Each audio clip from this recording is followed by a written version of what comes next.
After the success of 2001, Kubrick started working earnestly on a long-gestating passion project, Napoleon, an epic biopic that would have starred Jack Nicholson as the infamous French emperor.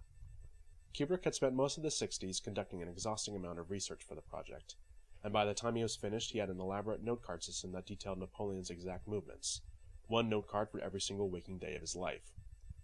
However, right as cameras were preparing to roll in 1969, the project fell apart, and the subsequent year's failure of a similarly themed Napoleon film named Waterloo killed any chance Kubrick might have had in reviving the project.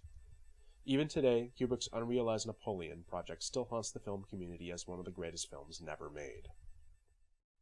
Kubrick was now faced with the task of finding a new project to develop in the wake of Napoleon's failure, and he turned to a book that Terry Southern had recommended to him on the set of Dr. Strangelove, a book Kubrick had initially dismissed as incomprehensible. That book was Anthony Burgess's seminal novel, A Clockwork Orange.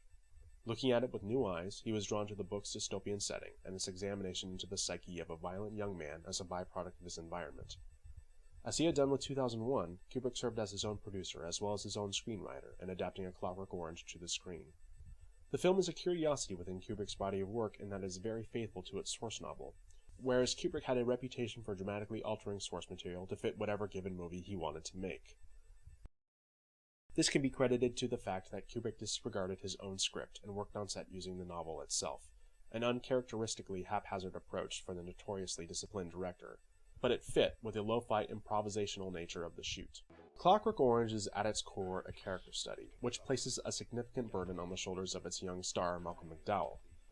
Under Kubrick's steady hand, McDowell turns in a career-defining performance as Alex, the twisted, psychopathic antihero at the center of the story. While his crimes are vile and reprehensible, it's a testament to both Kubrick's vision and McDowell's boyish charms that we as an audience ultimately find him sympathetic, and, dare I say it, relatable. McDowell's devious characterization of Alex results in one of the most influential and iconic film characters of all time, a status that still stands today judging by the cues Heath Ledger took from McDowell for his portrayal of the Joker in The Dark Knight. McDowell isn't the only actor in the film, but his performance towers over every other cast member to the point that one would be forgiven for thinking otherwise. That's not to say that the other cast members don't pull their weight and help fill out Kubrick's nightmarish, dystopian version of the future. Patrick Magee and future Darth Vader, David Prowse, are notable standouts. Working with cinematographer John Alcott, Kubrick trades the polish and gloss of 2001's visuals for a decidedly lo-fi indie aesthetic. Tonally, the visuals of A Clockwork Orange play like a hybrid between Kubrick's clinical, restrained classical style and a hyperactive Saturday morning cartoon. For instance, Kubrick and Alcott exposed most of the 35mm film image using only natural light, resulting in a lifelike, down-to-earth look that features pops of color amid drab, neutral backgrounds. However, in those same shots, he also uses wide-angle lenses to distort and exaggerate reality to unrealistic proportions. This is also reflected in the camera work, which alternates between static wide shots that observe the action dispassionately and up-close, handheld shots that bring the objective point of view firmly into the subjective. Clockwork Orange's reliance on natural light seems peculiar, if not entirely out of character, for Kubrick, whose reputation for controlling every aspect of his image was infamous. However, this development can be ascribed to two defining aspects of Kubrick's artistic aesthetic. Kubrick was well aware of his superlative talents, and saw each project as the definitive film in its particular genre. So when he saw the wave of scrappy, low-budget youth films streaming out of Europe and America during the late 1960s, films like Dennis Hopper's Easy Rider, he decided that he would adopt the same affectations in an effort to deliver A Clockwork Orange as the ultimate youth picture, much like he had done for the sci-fi genre in 2001. Additionally, Kubrick's interest in natural light didn't stem from light itself, but rather in the technological advancement of lenses that required less and less of it to properly expose the film negative.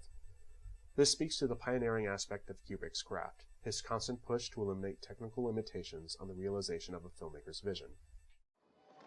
This approach is mirrored in the edit, where Kubrick and editor Bill Butler brazenly cut from distant observational setups to dynamic handheld shots that bring the action up close and personal. Kubrick uses the expressionistic nature of his edit to creatively portray the film's most violent aspects, such as the murderous bludgeoning of the cat lady. Instead of showing us the act itself, Kubrick cuts away to a series of rapid shots of the cat lady's paintings, strung together in such a fashion as to suggest animation. Clockwork Orange's editing was highly influential, forecasting the rise of rapid music video-style editing popularized by films of the 90s and the aughts, as well as the stylistic flourishes of filmmakers like Quentin Tarantino and Oliver Stone.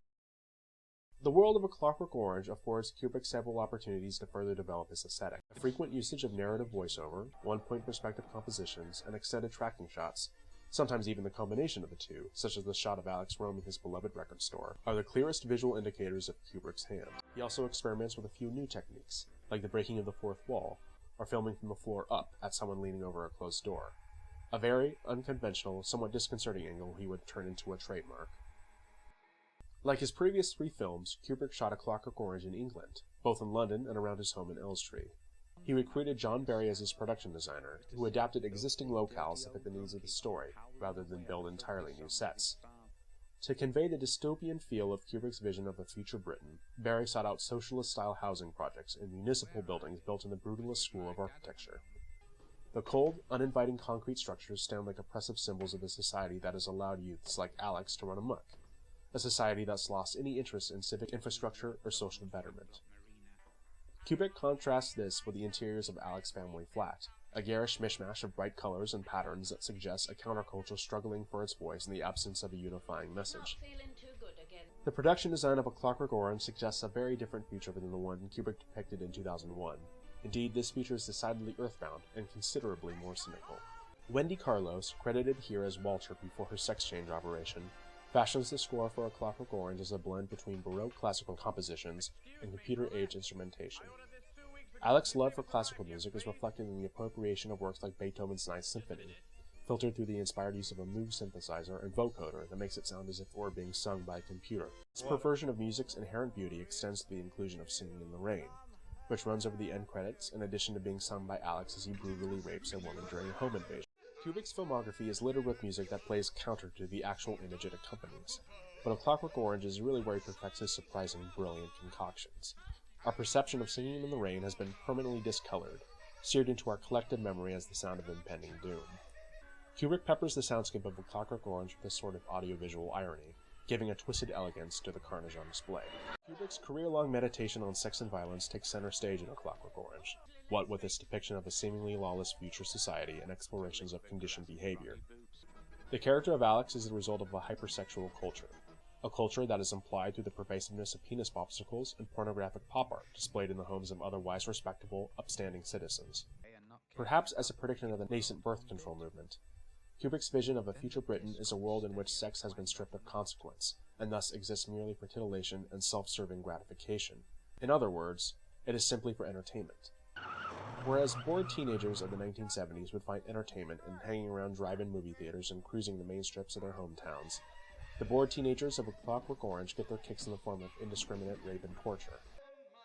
Rape is a particularly salient theme for Kubrick to explore, precisely because it is the intersection of sex and violence. It perverts the act of love into an act of hate, and Kubrick's somewhat humorous yet ultimately horrifying depiction of it forces us to reckon with the darkest parts of our own humanity. Man's capability for inhumanity towards his fellow man and woman is reinforced by Kubrick's exploration of the inhumanity capable of institutions, civilization's invention to protect man against himself. The brutalist architecture of the socialist housing blocks, cold, concrete structures with no personality or history reflective of their inhabitants, reinforces the purely utilitarian reasons for the existence of institutions. In their efforts to create a stable civilization and strip man of his wild nature, they overreach and subsequently take away a man's ability to govern his own behavior. The sacrifice on behalf of the individual for the greater good of the societal whole is a common theme that runs through Kubrick's work. Films like Palace of Glory, 2001, and Dr. Strangelove all examine the inhumanity of institutions towards the individual. A Clockwork Orange still stands today as Kubrick's most controversial film by any standard of measure. The violence and carnage on display was shocking, and far exceeded anything that had been made up to that point. In the wake of its release, public furor over its content and real-world copycat crimes prompted death threats on Kubrick and his family, leading to his voluntary withdrawal of the film from UK cinemas, an embargo that would last until his death in 1999. In America, the film was a runaway hit, and secured a nomination for Best Picture at the Academy Awards. With the divisive success of A Clockwork Orange, Kubrick's reputation as a daring, maverick auteur was assured. If he wasn't already the figurehead of the new wave of radical filmmaking sweeping the world, he was now.